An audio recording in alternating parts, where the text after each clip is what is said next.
Alrighty, welcome everybody back to another episode of the Ball Knower Podcast Team Preview Series. I'm your host, as always, David Miller, joined by two wonderful guests. If you guys want to go ahead and introduce yourselves. My name's Nicholas Nicoli, aka Bengals Storm on Instagram, Twitter, and TikTok. I've been a Bengals fan since 2016. Huge fan. Had very emotional times with them, the goods and bads. Talked to a lot of the players on the team. Excited to be here. All right. All right, I'm Adam. I'm from Ohio originally. I live in Atlanta. You can find me on TikTok at CincyFanInATL. So, kind of the whole thing there. Yeah, I've been a Bengals fan since I was a kid. Grew up watching Carson Palmer, Ocho Cinco, Hushmanzada. Those two were my favorite wide receivers. I loved watching those guys. Chris Henry too. So I've been there through all the bad years, stuck through it, and man, last year was a great year to be a Bengals fan, and we were all so surprised, happily surprised. So Yeah. I usually when I do these, I do the intros for other people, but I wanted you guys to do your own intros because I figured, given the current state of the team, you would want to include how long you've been fans, just so you don't appear as bandwagons. And that was probably the biggest concern with me setting this up, was the Bengals were such an easy team to bandwagon last year, and I didn't want to have some 13-year-old that bought a Joe Burrow jersey for Christmas and just started following football coming on here or something. I wanted real fans, and I definitely got that. Now, Adam, since you've been a fan of the team for a while, I got a question for you, and it's a little obscure, but do you remember Dane Sanzenbacher? yes, I Okay. remember that name. Can't forget that last name. Okay. Yeah, I was going to say he spent time in Chicago and Cincinnati, and he's, you see the Twitter prompts and whatnot. They're like, name a random player from your childhood. And that's always the first name that comes to mind for me, just because of that name. Absolutely. Yep. So with the Bengals, I think the best place to start here is to talk about the offensive line because it is completely revamped. It was the team's biggest weakness last year, arguably lost, well, not arguably, it did lose the Super Bowl for you, unfortunately, there on that last play with Aaron Yep. Donald. So how do you guys feel about the additions you made? I feel great. Um, getting Lyle Collins squared away, I think that was a big move, the key move, and then getting Alex Kappa, Ted Karras too.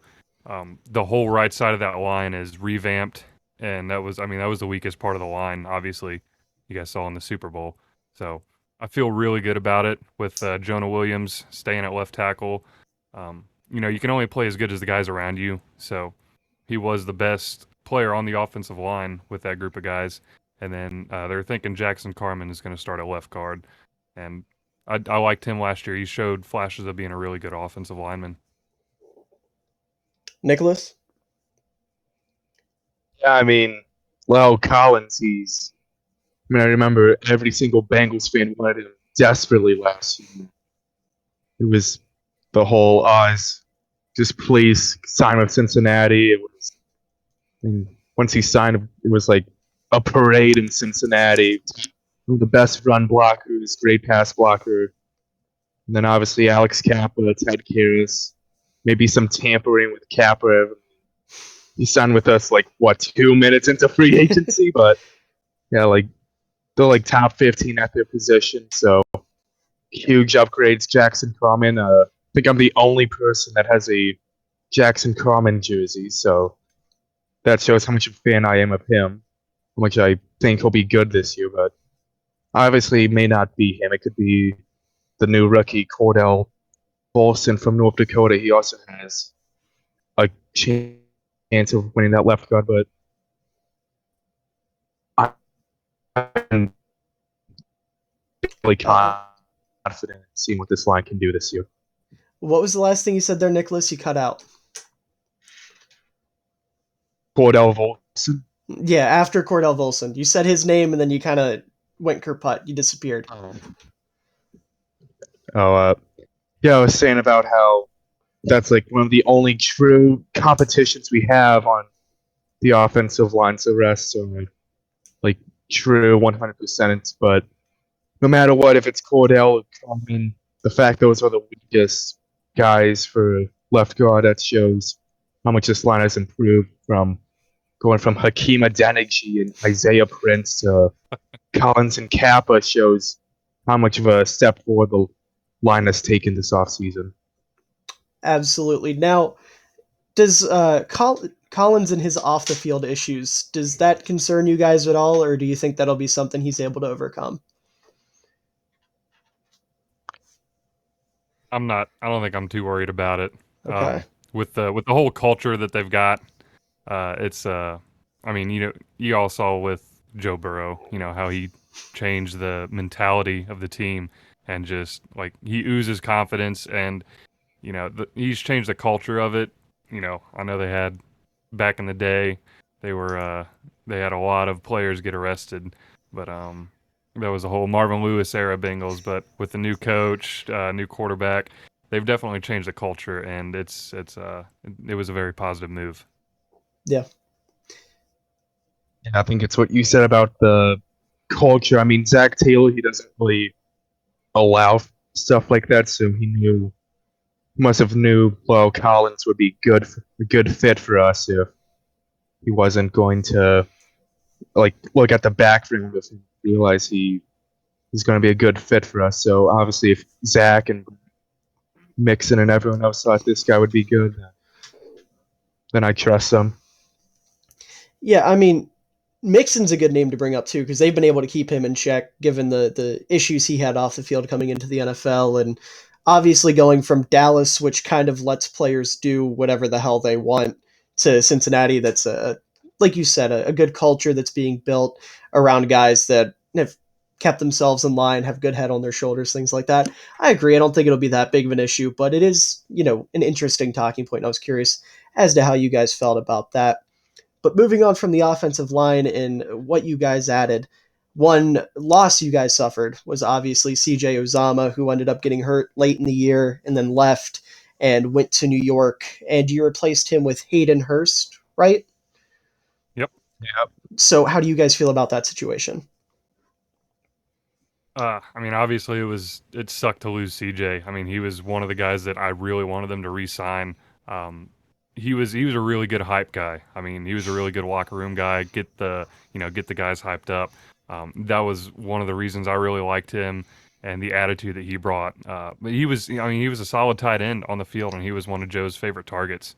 So it really sucked to lose that. But I think Hayden Hurst, he'll do fine filling the role. He's, from the little I've seen in training camp, or not training camp, but the OTAs so far, they've all looked decent. So I'm not too worried about it. I am upset to see Uzomah leave.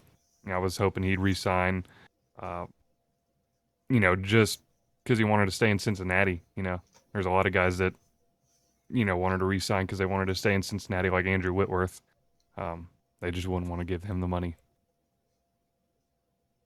Yeah, I mean, CJ, he was one of the funniest Bengals I've talked to last year. Seeing him go was really devastating. Hayden Hurst started talking to him during OTAs, and he sounds ecstatic about everything because he's telling me about his like true opportunity at tight end one since his first year in Atlanta, because he always had Mark Andrews and Kyle Pitts last year. So if you look back on his first year in Atlanta, he was actually playing really well. I think it was like 650 yards, 7 touchdowns. He showed I got it up. a lot of. I got it up right here. He had 571 yards, 6 touchdowns. Yeah, close. It showed like he does have potential. He had Julio Jones and Calvin Ridley as his receiving core with him, so I expect him to put similar numbers to that, because the Falcons' receiving core of Jones, Gage, Ridley is kind of similar to the receiving core of Boyd, Chase, and Higgins. So, they're not asking him to put up 100 yards a game, be a true weapon. Just like maybe 50 yards and a touchdown is the best for him. I don't think we need more than that from him. Yeah, and you got to think with defenses watching out for T. Higgins and Jamar Chase and even Tyler Boyd, it's is going to give Hayden Hurst a lot of opportunities. Yeah, if Hurst is your fourth option, I think you're in pretty good shape. Obviously, Yep. Uzama was, in my opinion, at least the better football player, and I'm sure it does suck losing him, especially talking about his locker room presence and his ability to get the guys fired up. But you've got Joey B. You've got Joe Shiesty. You don't need anyone but that to get the boys fired up. And Yep. if Hurst is going to be your fourth option behind arguably the best receiver core in football, I don't know. Arguably is putting it lightly. I think they probably are the best receiver core in football, unless I'm completely blanking on somebody. Then I think you could be doing a lot worse. I think you're in great shape with your weapons, and he's probably going to be one of those guys, kind of like you said, that's going to slip under the radar because of the other guys ahead of him, and be a bit of a safety blanket for Burrow. Put him out on a flat, a drag, whatever. Just give him somebody to get the ball to if the pressure gets to him, but. I mean, the Bengals offense, especially their receivers, I don't think there's any worry about whatsoever this year. Yeah. Now, just continuing on with the offense, looking at the receivers, go ahead and just gush about them. I know you guys want to, with how incredible that core is. Yeah, man, it's insane. I mean, everyone saw what Jamar Chase did last year. It kind of overshadows T. Higgins and what he did. I mean, we can't forget that he had a 1,000-yard season too, and his rookie year he got really, really close to that 1,000-yard season with AJ Green on the field. So I mean, to have those two guys as your top two wide receiver, I mean, it's like the Ocho Cinco and Hushmanzada. Like, it's like that duo, but even better. And as a kid watching them, I couldn't have imagined a better wide receiver duo than those guys. Yeah, I mean, when people say, "Oh, I wish we could see AJ Green and Ocho Cinco on the field together," I mean, that's what you're getting with Jamar Chase and T. Higgins. Except you're also adding Tyler Boyd to it. So, like, I mean, how much better can it get than that? I mean, as long as they stay healthy, the sky's the limit for this offense. Yep. Yeah. I mean, you've got a guy who, after a year, is already in the top 5 receiver conversation. And then your number 1 receiver would be your number 2 receiver would be the number 1 receiver on over half of the teams in the NFL. And Tyler Boyd's a damn good third option. So, like I said, it's got to be the best receiver core in football. And of course, you've got the man himself, Joe Burrow, throwing the ball to him, who I don't even have words to describe Joe Burrow. He's such a good football player. And I think last year, maybe you guys can add on to this a little bit. Watching him play behind that bad offensive line, a lot of people were talking about how bad that's going to be for his career and his health and whatnot. But I almost think there's a benefit to it. I think looking at it, Burrow is going to, going forward, be a lot cooler under pressure, which we obviously saw. He's going to have a lot better pocket awareness because he's used to having guys fly at him from every different direction. Now he doesn't have to worry about it quite as much, but if the situation arises, that ability is still there. He can get the ball out quick. He can improvise. He can get himself out of the pocket. I think last year, with the hardships you had on the offensive line, was great and will prove to be instrumental in the development of Joe Burrow. Do you guys have any thoughts on that?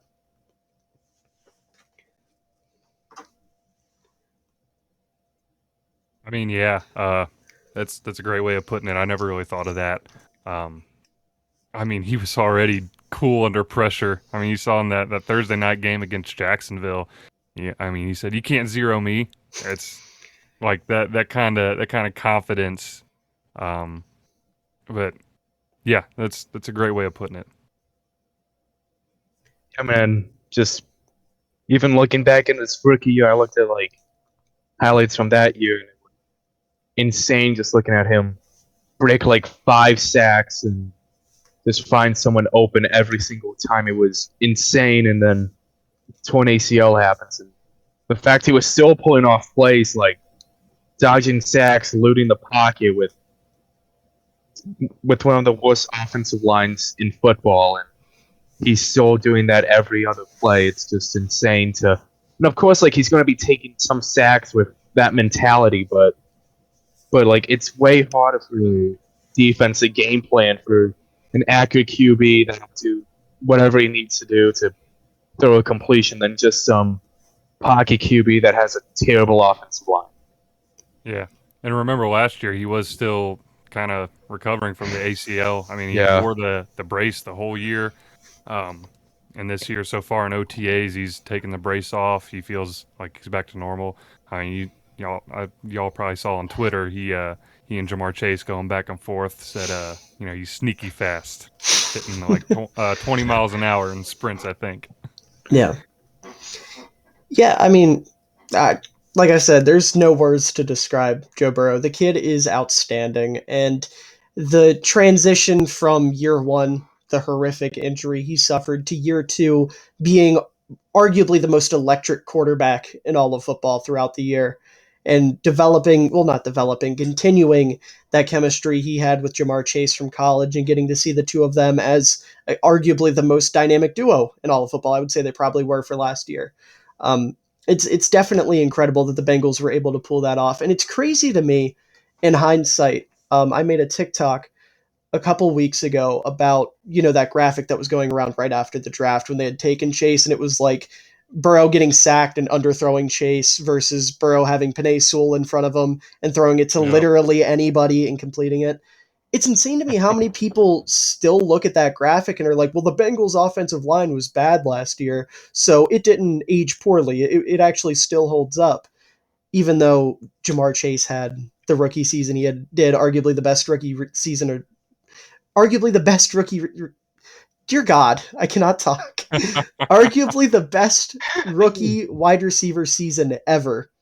It's between him and his fellow LSU alum Jamar Chase, dear God, between him and his former LSU alum Justin Jefferson. I cannot talk today. I don't know what's wrong with me.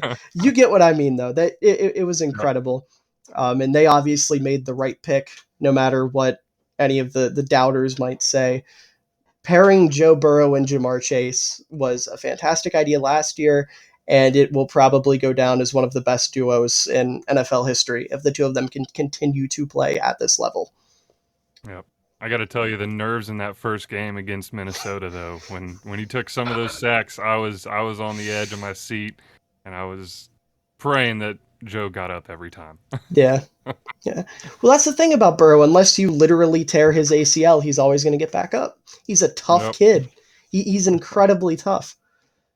So the only position we haven't really talked about on offense here is the running back room, which obviously Joe Mixon, top 10 running back in football right now. Samaje Perine had some nice plays last year. He had like 250 yards, if I'm not mistaken. Is your second option, averaged nearly 5 yards a carry. It's a damn good running back room if you guys want to add any thoughts to that. I don't really have a question for it. It's a good room, and if you want to add anything. Yeah, and I mean, we can't forget about Chris Evans too. I mean, he adds a lot to the receiving game, kind of what Gio Bernard did when he was on the team. I mean, Chris Evans.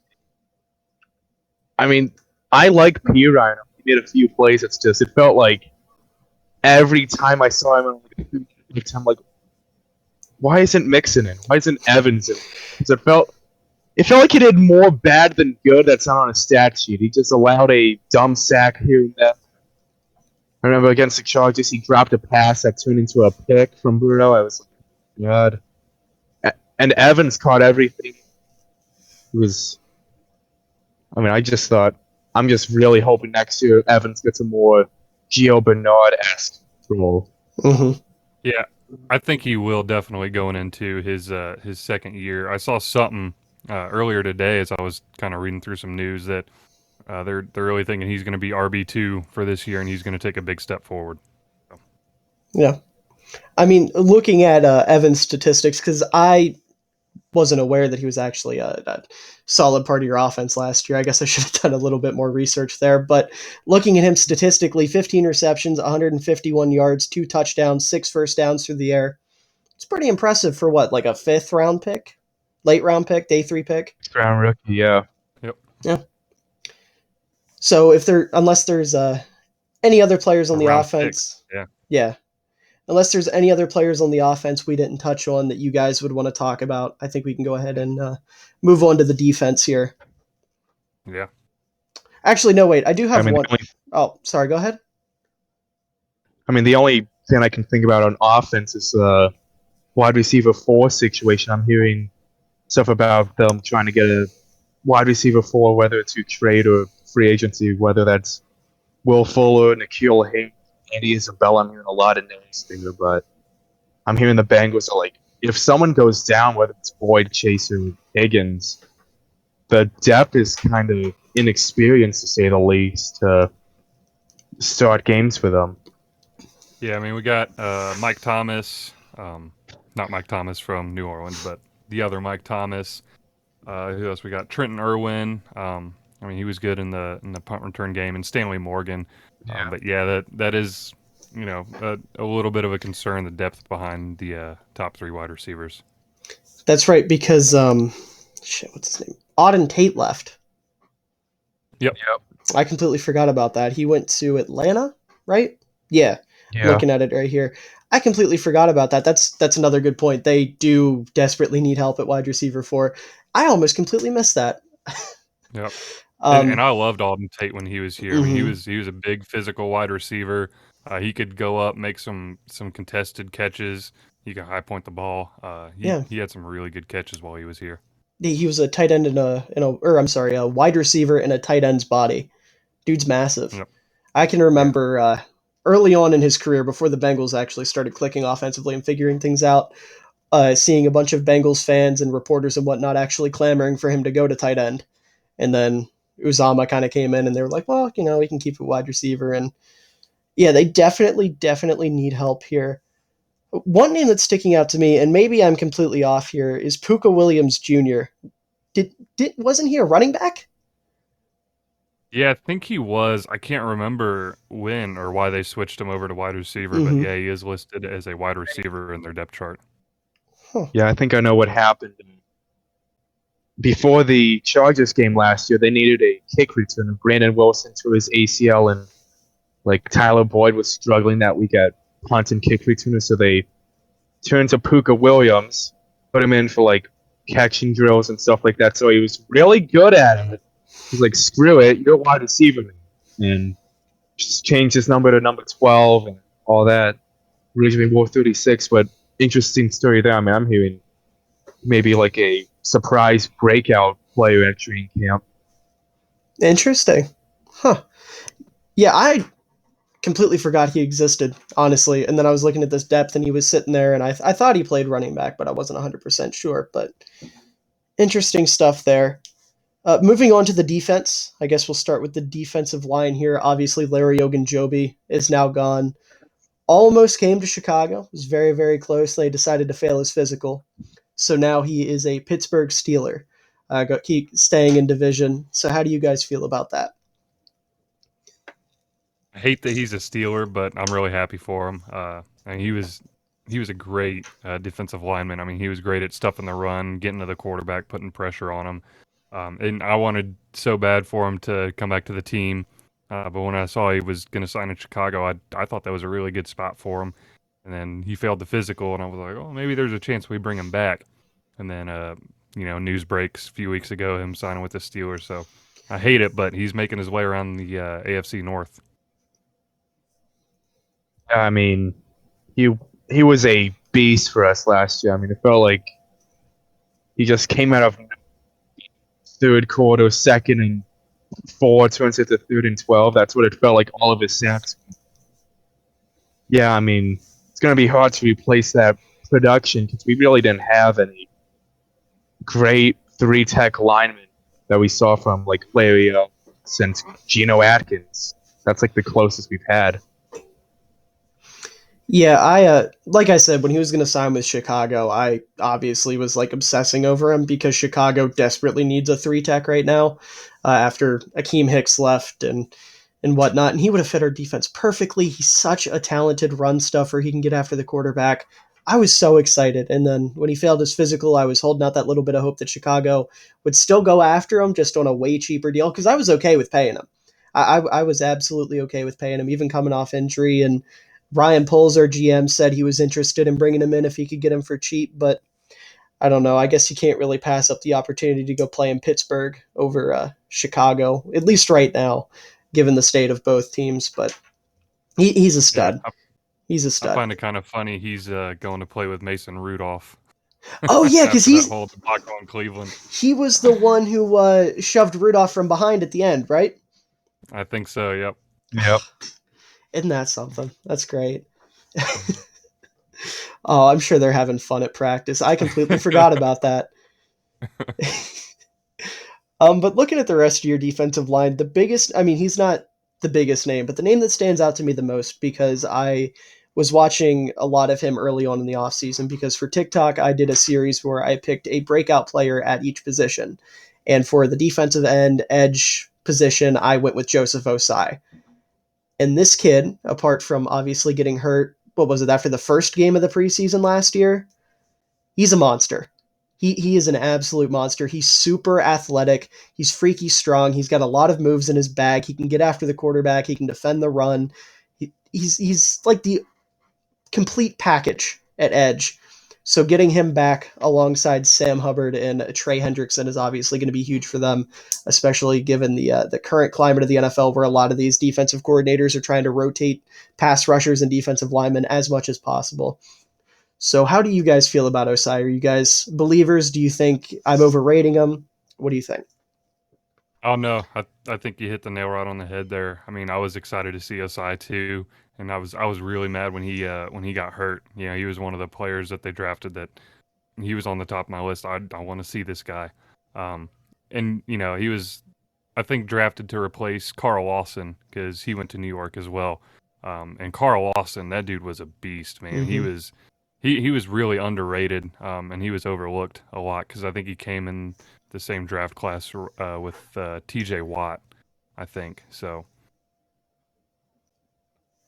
Yeah, I mean, what you said about Carl Lawson, I think Carl Lawson's rookie year was his best for Cincinnati, and then, what was it, like 8.5 sacks? I forget, but with that, it's like remind me of what Joseph Osai's role will be.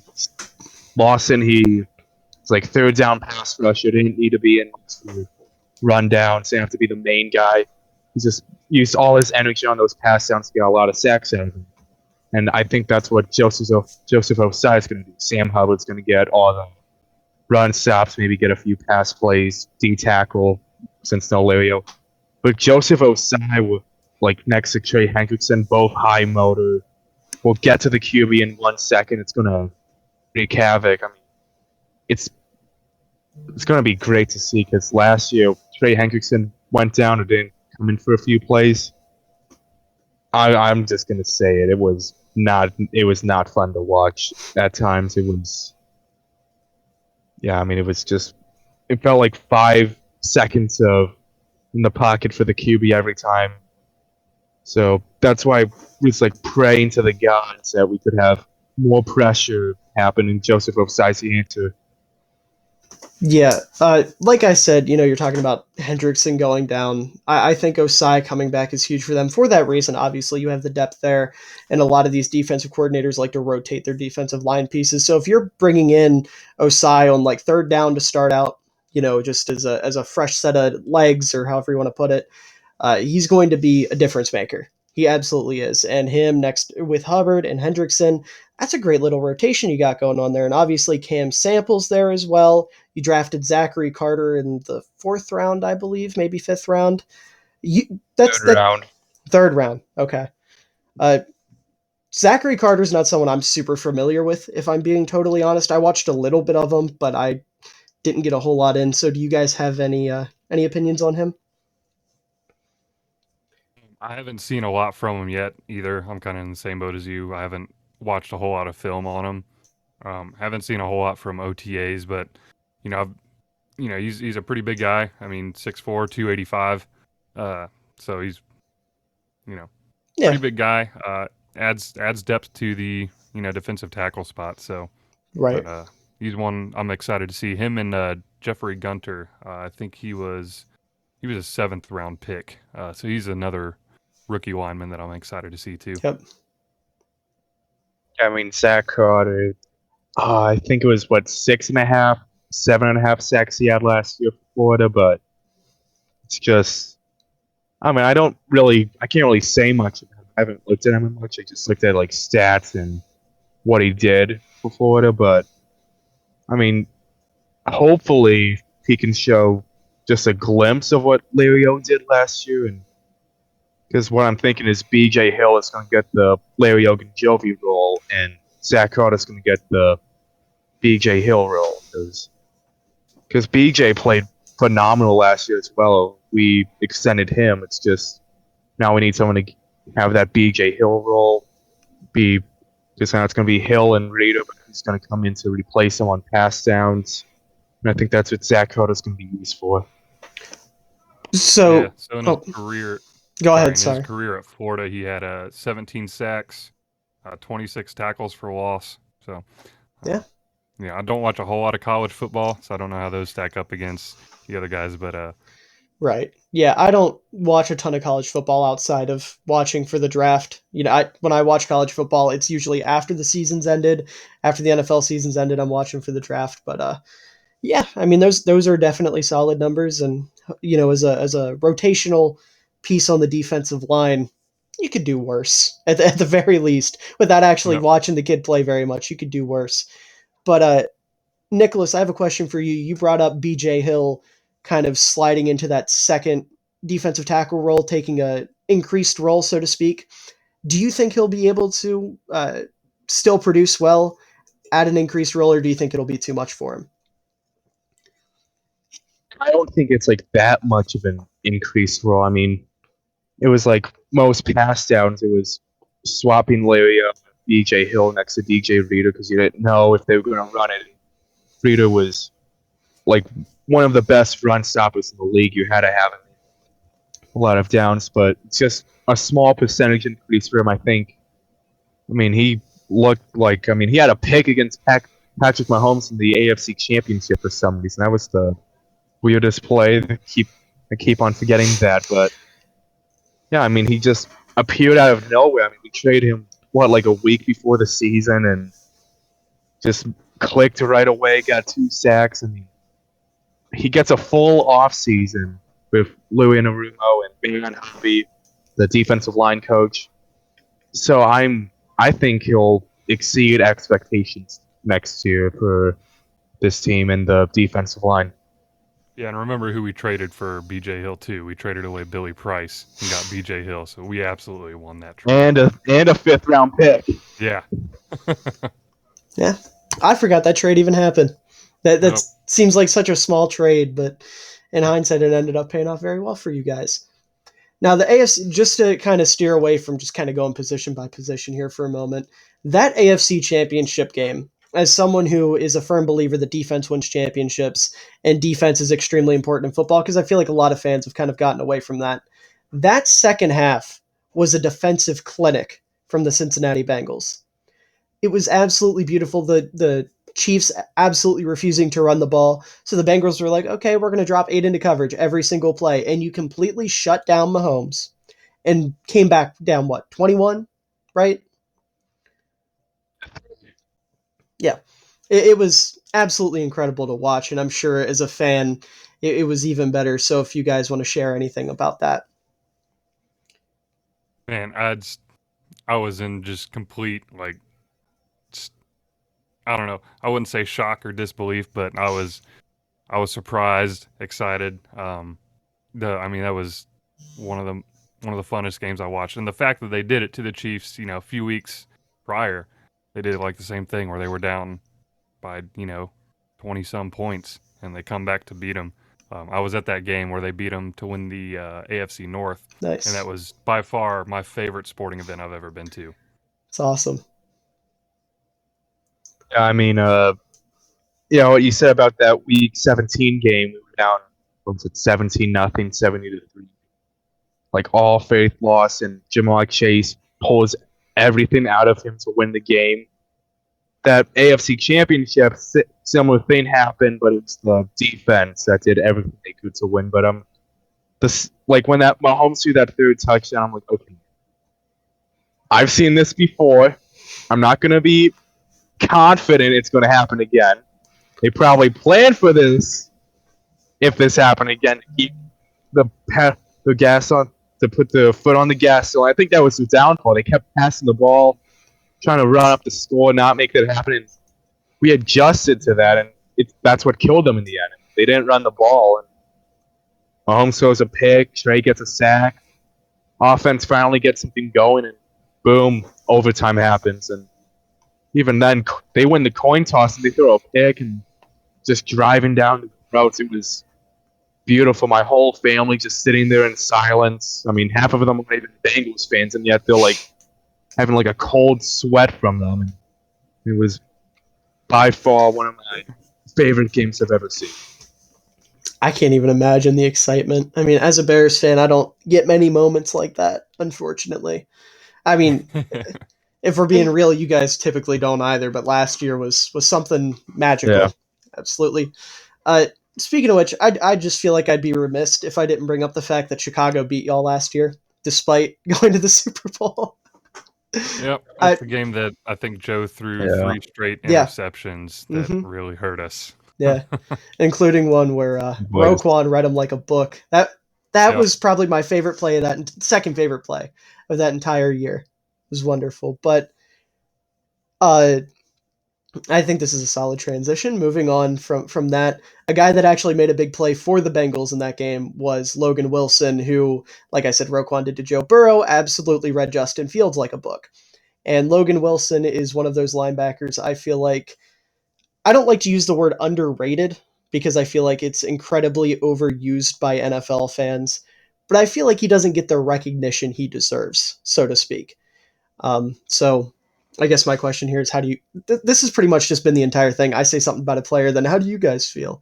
I didn't mean for it to be set up like that, but it's working. So how do you guys feel about Logan Wilson? No, I love Logan Wilson. I mean, our front office has done fantastic in these last few draft classes, and to get him in the 3rd round and for him to get the production that he's getting now is just, I mean, he's absolutely living up to his value. I mean, he got those 3 interceptions real quick in the year last year, then kind of slumped off a little bit. I think he was hurt for a little part in the year there, but I mean, he still had a fantastic year and made him and the other linebackers made some big plays in the playoffs too that helped get us to the Super Bowl. I believe he had like 5 interceptions going into before he got injured against the Chargers. I mean, what happened? We had so little depth of the linebacker position because every single linebacker they get injured on special teams. We had to put him at special teams, and I forget what happened. It was something with his shoulder, but he missed like 3-4 weeks, and he just came back. So I think if he played that entire season, he may have had like 7-8 interceptions as a linebacker. That's insane, but easy Pro Bowl. And I think that was his downfall. I mean, no one should like undermine what he can do. He's a playmaker. That's all I can say. He's a defensively playmaker. He seems to know it all. I mean, what else is there to say about him? It's just, I mean, he's going to get paid. I mean, I don't know what else to say. He's just really good. I mean, fair enough. Sometimes it's all you can say. You know, his play speaks for itself at the end of the day. But outside of him, and maybe I'm mistaken, and you guys can correct me if I am, this linebacker core seems to be the one part of this defense I'm not a huge fan of. Like the defensive line, I don't think you have any issues there. Secondary, apart from someone we'll get to in a little bit, I'm sure, I don't have any real gripes there. But the linebacker core, Akeem Davis-Gaither is solid, and Jermaine Pratt is all right, but the depth doesn't seem to be there, kind of like you were talking about everybody getting hurt last year on special teams of all things, and then Logan Wilson having to play special teams because of that. So are you guys surprised that the front office didn't try to make any moves for the linebacker core, whether it was in the draft or free agency or anything like that? A little bit, but you know, we kind of knew where they were going to turn their focus, and that was, you know, the offensive Obviously, line. right. Yeah, I mean, in the draft, other than one offensive player, they went all defense. So they definitely shored up a lot of the positions. But yeah, I do feel that the depth at linebacker is, you know, a little bit thin because outside of Logan Wilson and Jermaine Pratt, I mean, you know, like you said, Davis Gaither, he's solid. But yeah, other than that, I mean, we got Austin Calitro, Marcus Bailey, Clay Johnson. I mean, you know, okay guys to rotate in when someone needs a break for a play or two, but you know, they're not going to get the big tackles and not going to make the big plays like Logan Wilson. Mm-hmm.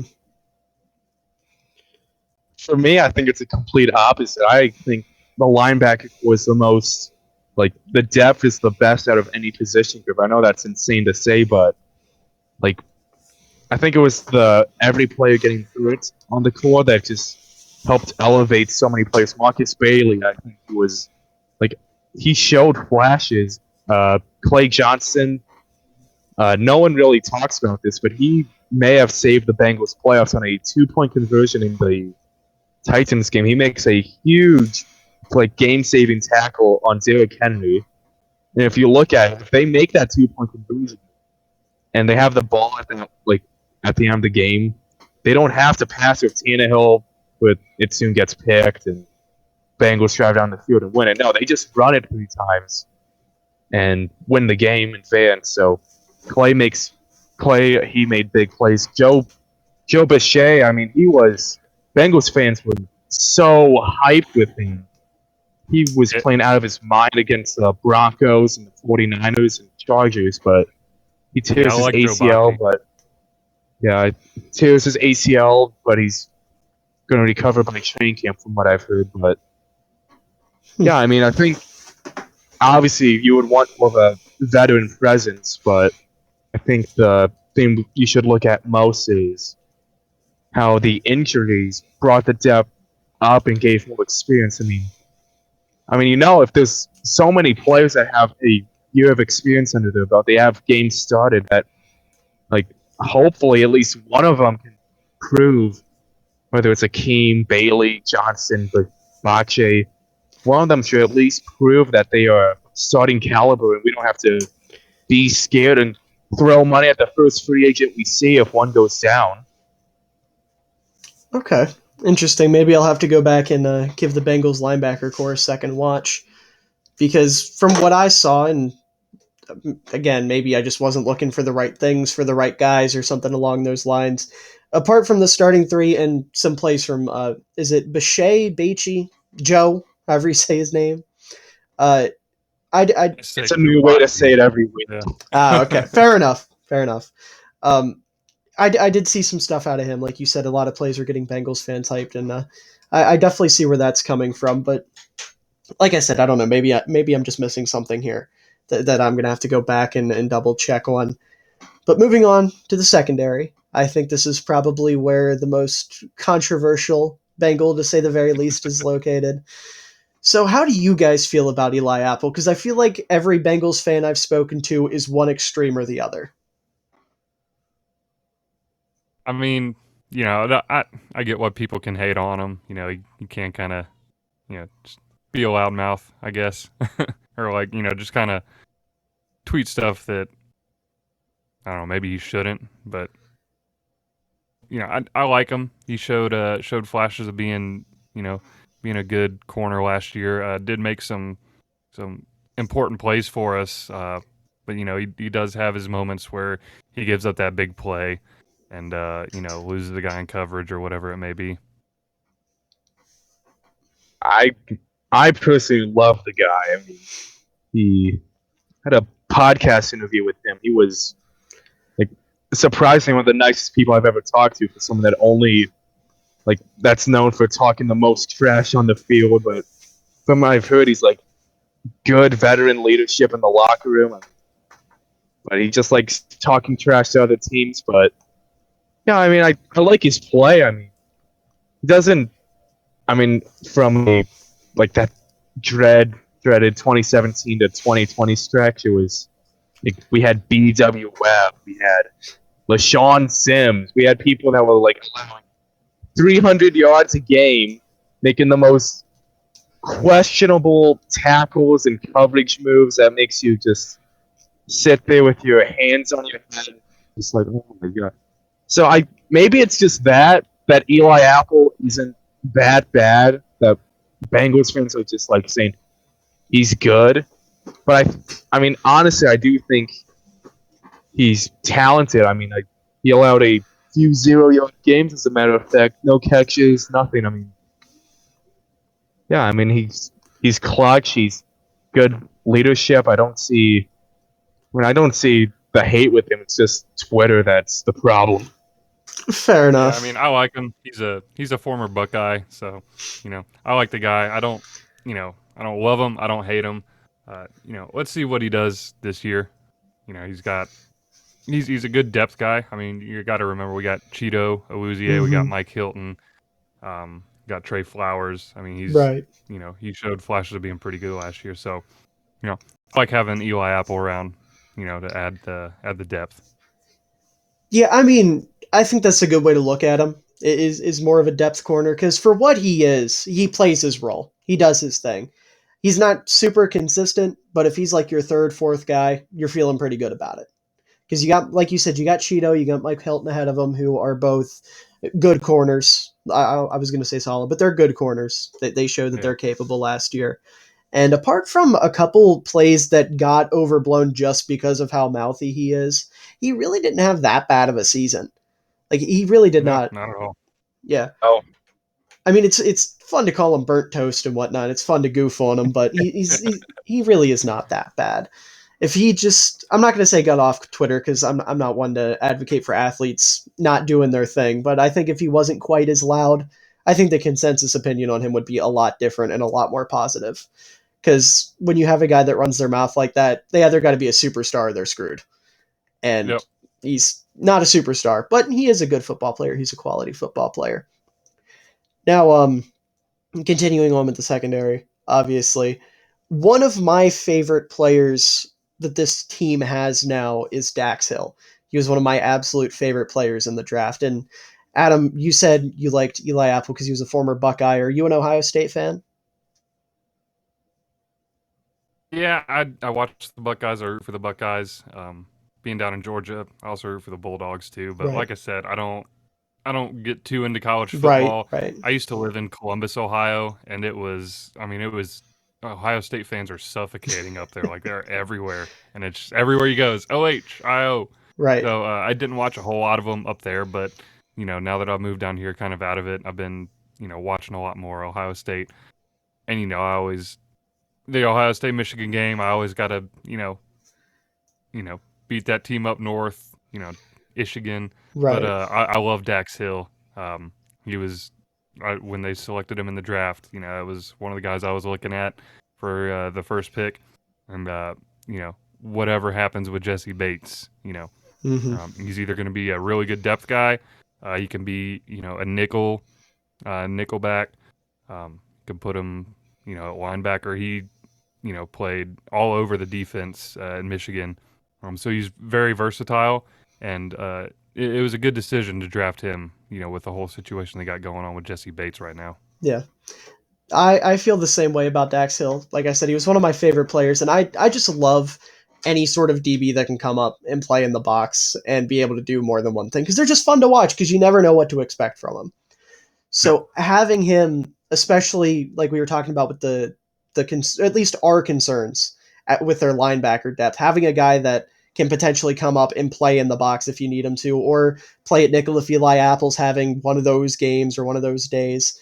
He's really somebody that I think is going to play a massive role for this Bengals defense, even if he's not necessarily a starter. Um, Nicholas, do you have anything you want to yeah. add with him? Oh, sorry. If you want to go ahead, I didn't mean to cut you off.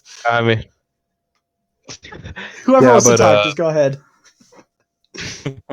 I mean, Dax Hill. I was like only looking at cornerbacks like Kira Elam, Andrew Booth, and, like edge rushers like George Karlaftis. So I really didn't look at the safeties because it was like Kyle Hamilton and then the meat. I didn't look at like Dax Hill, kind of all the other guys. So when we drafted him, it was kind of.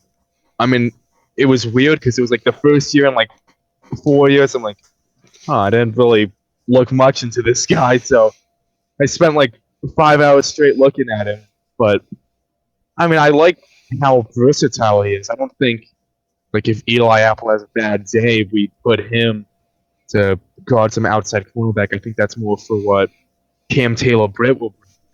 Yeah, box can replace Jesse Bates. Ridiculously fast. Could pull a Jamal Adams, kill a quarterback. He can. Yeah.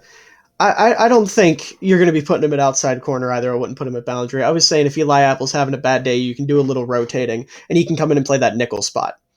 I personally would not play Dax Hill at boundary corner either. He's solid as a nickel, but he's definitely not a boundary. Yeah, and remember last year they kind of, or since Von Bell has been with the team, they've kind of used Von Bell as kind of that guy that can move up and play in the box or drop back and play coverage if you need him to. Yeah, now you have two guys like that, and it's the more guys you can have like that, the better. You know. Yep. And Um, Cam Taylor Britt, another one of their guys that they drafted, he's actually listed as a safety on their depth chart. So I'm not sure if they're going to use him at safety or if they're going to put him at cornerback as well. But yeah, he's another very versatile defender that they drafted. Interesting. Okay. Um, Now, obviously, I think other than Eli Apple, or actually probably more than Eli Apple, the big talking point with the secondary right now is Jesse Bates and the concern on whether or not the Bengals will be able to reach a contract negotiate or be able to negotiate a contract with them. Are you guys worried at all about that situation? Do you think it'll end up panning out, or?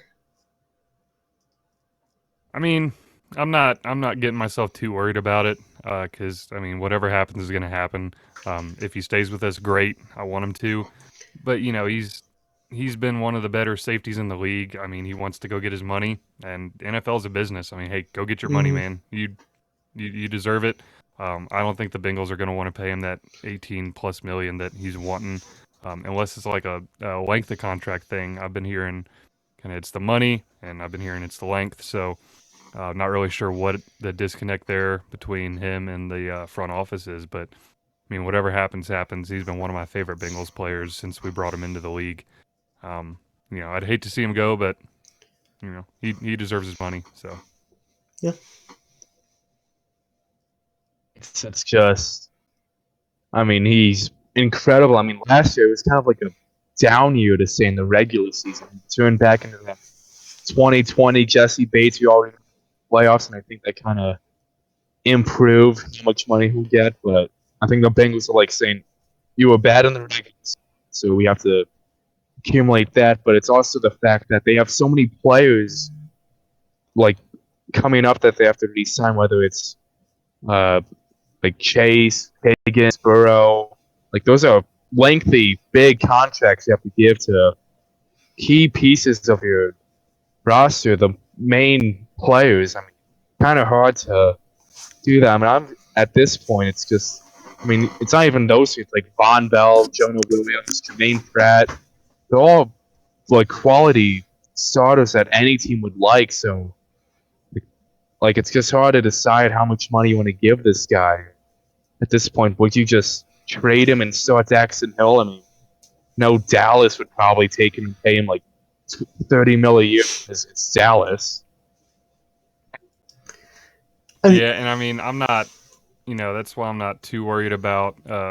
If he wants to go and get his money somewhere else, I'm not too worried about losing him because safeties are fairly replaceable, and that's not a position that the Bengals want to throw all their money at right now. Because, like you said, you got Joe Burrow coming up on an extension, T. Higgins in another year, Jamar Chase, he'll be coming up on an extension, Logan Wilson on the defense. So a lot of guys that they really kind of got a plan for in the future. So that's why they're not just going out and throwing all that money at them. Yeah, if you guys subscribe to the whole concept of positional value, I know a lot of front offices do, but safety is one of those positions that doesn't hold a lot of value.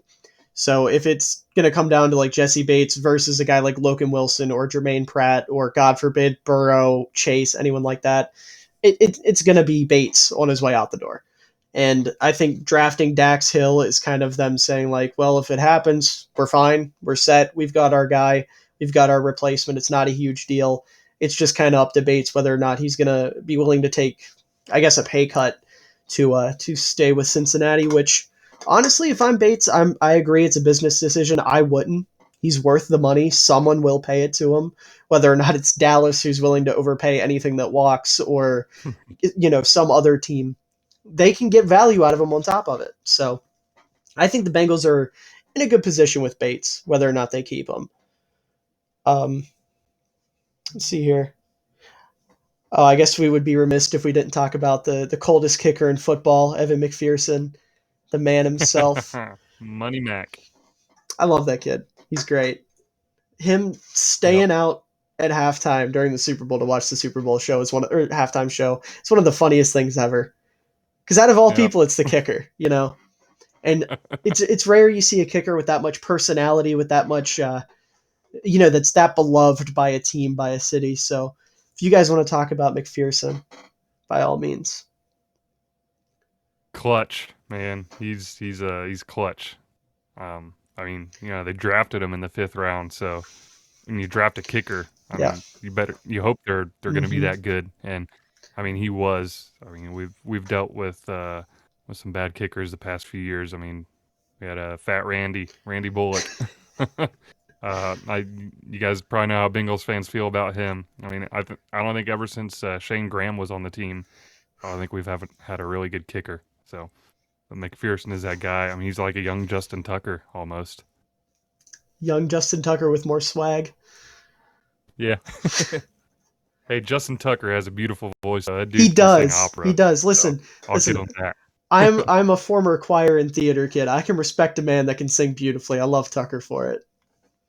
Hey, I'm a former band kid. So. Nicholas, you got anything you want to add? I mean, what else is there to say besides the Packers game? He was automatic. He kicked so many game-winning field goals. Minnesota, Jacksonville, Kansas City twice, the Titans. It was insane. I mean, the guy has like 20 nicknames because of it. McShisty, Nick Money Shiesty. Mac, Shooter, like, McFrosty. I mean, there's everything to give that guy. It was insane watching a rookie like already become a top 3 kicker, and then your rookie wide receiver become a top 5 wide receiver just like that. It was insane to see weaknesses be like kicker and linebacker from years past to become some of your strengths and stuff like wide receiver that people are going to say it's going to be good, but just seeing a player like Chase, especially with how negative he was in the preseason, that was brutal to go through on Twitter, man. But just seeing how good he was that year, it was insane to watch just how quick this team went from 0 to 100. Yeah. Yeah, that season, I mean, even from an outside perspective, I got a buddy, I don't want to call him a bandwagon, but he just got into football and he just so happens to be a Bengals fan now. So I was kind of living the season vicariously through him. And like he did the whole, as soon as they won the football game, he said, I'm one of the first people to send a text message about the Bengals winning a playoff game. And he did all that kind of goofy stuff. So I know the team, it was huge for the city getting them to take off like that, and all the legends that were born from it. Joe Shiesty, Mick Shiesty, I've never heard that one before, and I love it. That's great. Jamar Chase being that guy. I mean, that team is just one of a kind.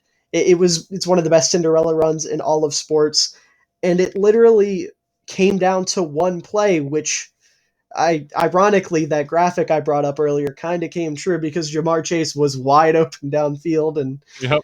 But at the end of the day, I mean, if you first of all, this is my take with that, just to kind of circle back to it, you're not making the playoffs if you don't have Penei Sewell, because without Jamar Chase, that offense is looking a lot different. I don't think you're going to get the explosiveness from it, and you're definitely not getting past like the first or second round if you don't have Jamar Chase at the very least.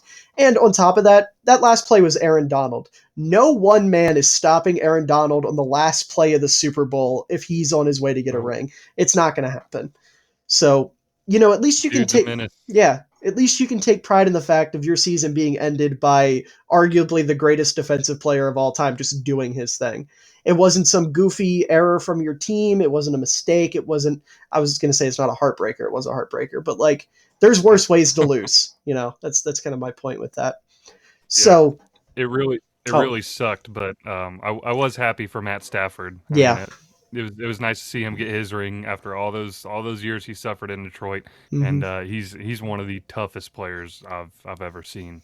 I mean, when I hear Matt Stafford, I think back to that Lions-Browns game where he got tackled, got sacked, hurt his shoulder, or not sacked, but just hurt his shoulder, and came back in after the Browns called a timeout and won it for Yep. him. I mean, one of the toughest players I've ever seen.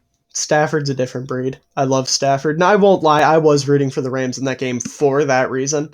I wanted Stafford to get his ring so bad because as an NFC North fan who went against him twice a year, I have nothing but respect for that man. I really do. And I feel so bad that the majority of his career was wasted on such a poverty franchise, even though the Lions are kind of on the come up now, ironically. But like, I think genuinely if Stafford would have been on a better team earlier on in his career, he would be like a first ballot Hall of Famer, no question about it. Top 5 quarterback all time argument type of guy. But right now, I mean, there's doubts if he's going to get in. There's questions about it. I think he is one, but that's another discussion for another time. I think he is too. Yeah. So. I think the final thing here, obviously we've ran through the roster. We've kind of went over the talent they've got on this team, which there's a lot of it. How do you guys think this season's going to play out? It's going to be interesting. I mean, that they improved their one glaring weakness. So, I mean, you got to say going back to the Super Bowl. I'm saying we're going back to the Super Bowl. That's me being a Bengals fan. NFC North, though, is going to be really, really tough. I mean, the teams are going to be healthy. Ravens are probably going to be the biggest obstacle, I think. I mean, yeah, they did have a lot of guys hurt last year. We did run over them twice. That was really nice to see, but they're going to be healthy this year. You've been seeing those pictures of Lamar Jackson after OTAs. I mean, coming back, he just looks jacked. Mm-hmm. I mean, I heard someone say he ate the old Lamar Jackson. So that's going to be tough. They're going to be the toughest opponent, I think. I mean, the Steelers, you always got to look out for them. Still, they have it's still a top 10 defense easily. TJ Watt, I mean, you got to watch out for him. Cam Hayward, now they got Larry Ogunjobi. So that defense is going to be tough. Their offense, I'm not so sure about with Kenny Pickett or Trubisky, who's going to be starting. But Mike Tomlin's their coach, and he's one of the greatest coaches, so he's going to find a way. The Browns, I'm just not even going to talk about them. I'm not worried about the Browns. Yeah, especially given what's going on with their quarterback. There's really no reason to worry about the Browns. Unless Jacoby Brissett keeps you up at night, I think you're fine. And I'll say I am happy for Baker Mayfield getting traded to Carolina. I hated how the Browns treated him and just kind of, threw him under the bus and threw him to the Wolves.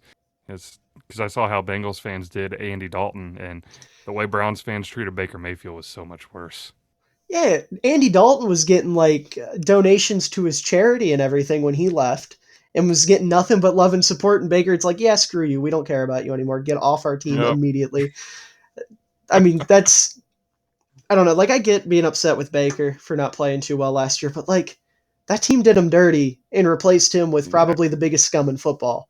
So yeah, I mean, he was hurt. He was hurt most of last year, though. Mm-hmm. But to treat the quarterback that gets you your first playoff win in how many years, to treat him like that, I mean, it's... Yeah. Nicholas, how do you think the season's going to play out, even though we can't really see it at this point?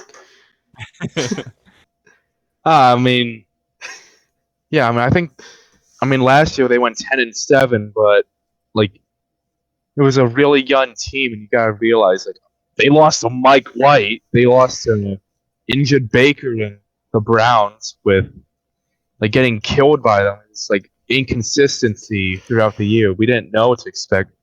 But like a year of development, the entire roster. Burrow's like 100% healthy, which I feel like he wasn't that entire year. Never 100%, which is scary to think, to be honest. But like there was just thinking like you improve the line, you improve all your weaknesses. You went to the Super Bowl last year. There's just no reason to say why this team can't get 12 wins, 13 wins. Schedule gets harder. Oh, the Ravens are back. Oh, the Browns got Watson. The Steelers have Mike Tomlin, so they're going to at least go 9-8 because that's how the Steelers work for some reason. They always hate that. But, of course, the schedule's tougher, division's tougher, but I mean, it just depends on like on how healthy they are. Just do they feel like doing it again? I mean, obviously there could be second year slump of from being really good to really bad. But this team is just they just work their tails off every day in practice, and it showed. But yeah, I mean, I'm thinking 12-5, 13-4, going to prove even more people somehow. Yeah, I think first of all, that's one thing we didn't really get into, but it's kind of self-explanatory. Is just how lucky the Bengals got last year in terms of injuries. I mean, they didn't really deal with much. Obviously, Logan Wilson missed a little bit of time, and then Larry Ogunjobi and CJ Uzama towards the end of the year. But for the most part, Yeah. their team was able to stay pretty healthy, and that's something that just doesn't happen every year. But like you said, you did fix the one glaring weakness on your team. Your offensive line is marginally better. In your division, other than Baltimore, I wouldn't say you have much to worry about. Like, yeah, Tomlin doesn't lose football games, but he's also never had Mitch Trubisky at quarterback. And as someone who defended and watched Mitch Trubisky for 4 years, I can tell you right now, he's not good. He's not a starting caliber quarterback. He should not be starting for a football team. So unless they think Kenny Pickett's going to take over halfway through the year and I don't know, have like a Mac Jones type rookie year, I wouldn't be too worried about them. And then Cleveland, obviously, it's Cleveland. I mean, they're kind of back to that already. They had like 2 years where they were kind of on the upswing, and now it's back to their Cleveland. But the rest of their Most Browns thing ever. yeah, outside of quarterback, the rest of their team is solid, so they're going to squeak out wins. You know, they'll probably win 6 or 7 games, but I wouldn't consider them a threat for the division. So other than Baltimore, who has their weaknesses, obviously they don't have a receiver core. Like they have Rashad Bateman, who looks good, looks promising, but hasn't really proven anything yet. And outside of that, there's kind of a bunch of nothing. So I don't think the Bengals will have any issue winning their division personally. I definitely have them picked to win the AFC North. But I think once you get to the playoffs, it's going to be a different beast because we saw just how, like, the AFC went through a renaissance this offseason with just how much talent was stripped from the NFC and thrown in the AFC. The Chargers got 10 times better. They turned their only weakness into, like, the biggest strength on their team with their run defense. The Chiefs got better, even though they lost Tyreek Hill. I think as a whole, the team got better. The Raiders got a lot better. The Bills are still the Bills. The Jets got better. I mean, even though I don't think the Jets are necessarily going to be a huge threat, there's just a lot of talent in the AFC to where I don't know if the Bengals will necessarily get back to the Super Bowl, but they're definitely going to go to the playoffs, and I think they can definitely win a game or two. You know, they get matched up against, I don't know, whoever a wild card team might be. Maybe if the Jets do squeak in or something like that, maybe they get Baltimore in the first round. I can see them at least winning a game or two in the playoffs, and honestly, a Super Bowl run, if they can pull it off, it wouldn't shock me. I'm not going to say it's out of the question or anything like that because it certainly is. The sky is definitely the limit for Cincinnati this year.